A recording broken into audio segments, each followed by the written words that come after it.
Kemudian selanjutnya untuk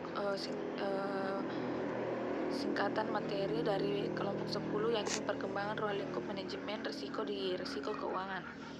Nah, di sini ruang lingkup manajemen risiko.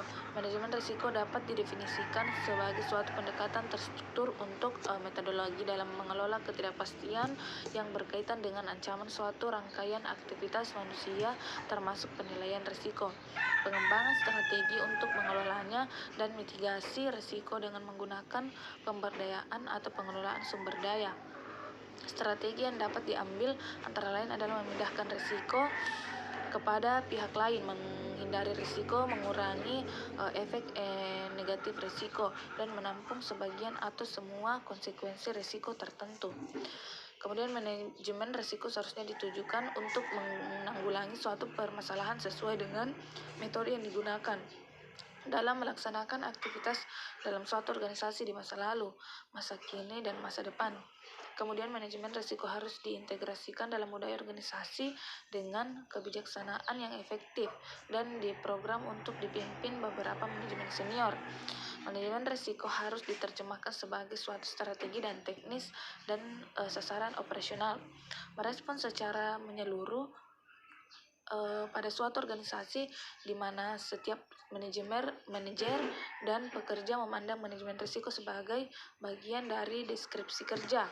Manajemen risiko mendukung akuntabilitas atau keterbukaan kinerja, pengukuran reward, dan reward mempromosikan efisiensi operasional dari semua tingkatan.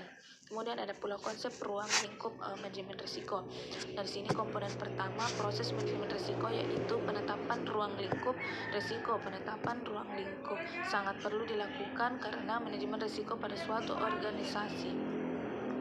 Kemudian hal-hal yang penting yang dipertimbangkan dalam penentuan ruang lingkup manajemen risiko antara lain yang pertama tujuan dan keputusan apa saja yang harus dibuat. Kemudian yang kedua hasil yang diharuskan. Kemudian yang ketiga waktu, lokasi, hal-hal spesifik dan pengecualian. Kemudian yang keempat alat dan teknik penilaian risiko secara tepat. Kemudian yang kelima sumber daya yang diperlukan, tanggung jawab dan perdokumentasian. Kemudian yang keenam keterkaitan dengan program atau proyek lain, proses dana atau aktivitas lainnya. Kemudian ada risiko keuangan. Risiko keuangan adalah risiko yang dampak kerugiannya dapat dinilai atau diukur dengan uang. Berdasarkan jangka waktu, risiko keuangan dapat terbagi menjadi risiko jangka pendek dan risiko jangka panjang. Selain berdasarkan jangka waktu, risiko keuangan juga dapat diklasifikasi sebagai berikut. Yang pertama risiko murni dari spekulatif, kemudian yang kedua risiko khusus fundamental, dan yang ketiga risiko statis dan dinamis.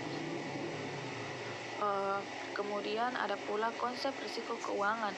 Tujuan utama manajemen risiko keuangan adalah meminimalkan potensi kerugian yang timbul dari perubahan tak terduga dalam harga mata uang, kredit, komoditas, dan ekuitas. Di sini ada risiko